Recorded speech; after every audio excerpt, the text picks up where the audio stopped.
Hello, everyone. Welcome to the Blue Dog Whisperer. I'm Evan Grollman. On today's episode, we're going to be discussing hate, left wing hate and right wing hate, because I think that this is a very important issue. Just so my listeners know, you can actually follow the Blue Dog Whisperer on Facebook. The name of the page is the Blue Dog Whisperer. And I would love to have you like us on Facebook for updates and things like that. So, since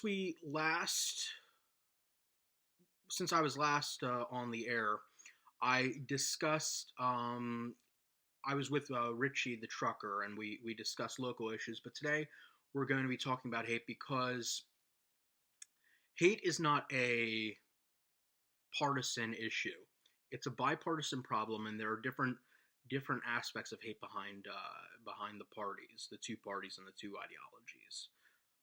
So, since I was last on the air, Rush Limbaugh has passed away, and Rush Limbaugh has a lot of baggage, or he had a lot of baggage. He was a very controversial figure, and a lot of people, particularly on the left, were very, very nasty after hearing of Rush Limbaugh's passing. Now, I listen to Rush Limbaugh occasionally, and I know that he said a lot of offensive things that were very inappropriate. I think that he was very controversial. But at the same time, as someone who does a podcast and someone who likes talk radio and knows a lot of people in the radio industry, I know firsthand that Rush Limbaugh was a very, very talented individual who inspired a lot of people to go into the radio industry. And I posted that on Facebook, and it got some likes. But I also posted on Facebook something interesting on my own personal page, not on the Blue Dog Whisperer page. I wrote that it's very interesting how leftists who can put up hate has no home here signs and preach against hate can also be very hateful themselves. And I'll give you an example. A lot of posts on Facebook from leftists were basically applauding the death of Rush Limbaugh. They were saying things like his cancer is not suffering anymore. They were saying that he was in hell now. And I don't understand how it is that people who preach against hate can actually have a lot of hatred in their hearts. But I think that the internet has actually helped us realize how so many people on both sides of the political aisle are hateful individuals. I think 20 years ago, if Rush Limbaugh had died, people wouldn't be reacting this way. I think, there seemed to have been an unspoken rule that said when someone dies, unless they're a dictator or a criminal or a Nazi or whatever, you show a level of respect to that individual. Now, Rush Limbaugh was a very flawed man. I will not disagree with that. But he was not a dictator. He was not a Nazi. He was not in a position of power where he could really inflict harm on other people. Rush Limbaugh's main sin was that he offended liberals and progressives. And for that, he's getting all this hate. In addition to that, since we were last on the air, Bob Dole, the senator, the former senator and presidential candidate from 1996, was diagnosed with stage 4 lung cancer. Now, Bob Dole, unlike Rush Limbaugh, in my view, is a very, very, very, very good man. And he served his country in World War II. He has a lot of integrity. And a lot of the comments that I saw on social media were positive, but some of them were negative from leftists saying that he got what he deserved. So this begs the question, how is it that in our society we've gone from saying nice things about people who are suffering to actually taking pleasure in their pain. I don't understand it, and it's actually quite disturbing.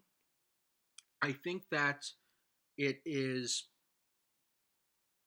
I think the internet has something to do with it. I also think that the partisan divide has a lot to do with it. We seem to think that if someone doesn't subscribe to every single one of my beliefs, that they must be a terrible person, or if they say something controversial, politically incorrect, or even offensive, that they must be a terrible person, they're not worthy of life. I mean, it's disturbing, actually, that we have people who are finding the silver lining in the death or suffering of fellow human beings.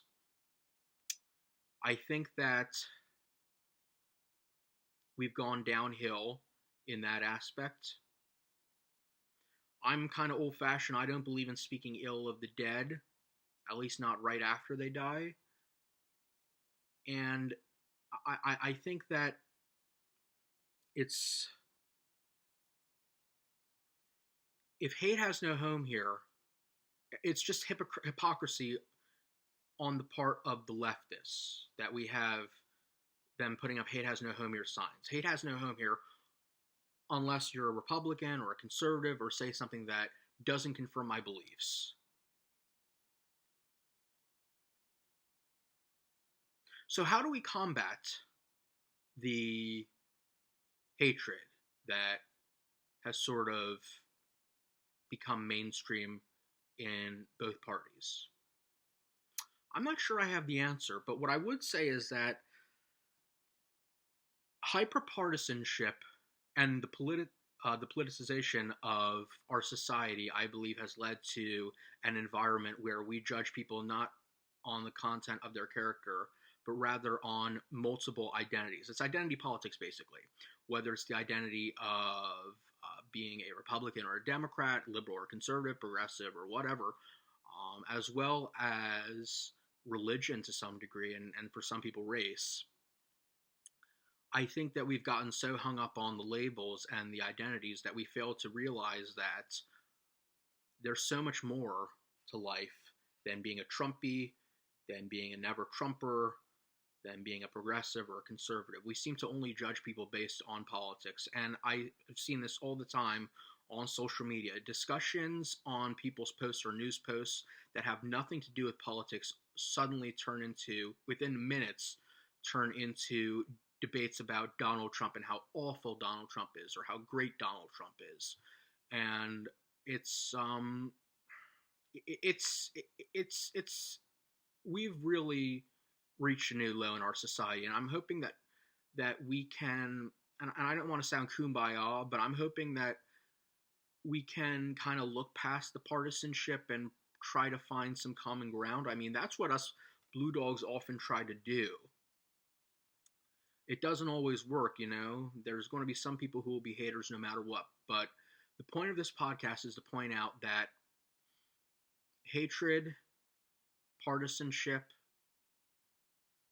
have ruined our politics and divided us extremely. And I think that we have to find a way to move forward. And I think that we have to agree to disagree. Because it's not healthy to applaud the death of someone who you disagreed with or someone who even offended you. I mean, there have been people who have personally, not even just like on air, there have been people who I personally know who have hurt me and died. And, you know, even when that happens, I felt sad. We seem to lack compassion in our society. And I think that's terrible. I really do. I think that you're a hypocrite if you claim to be against hate, but applaud the death of anyone.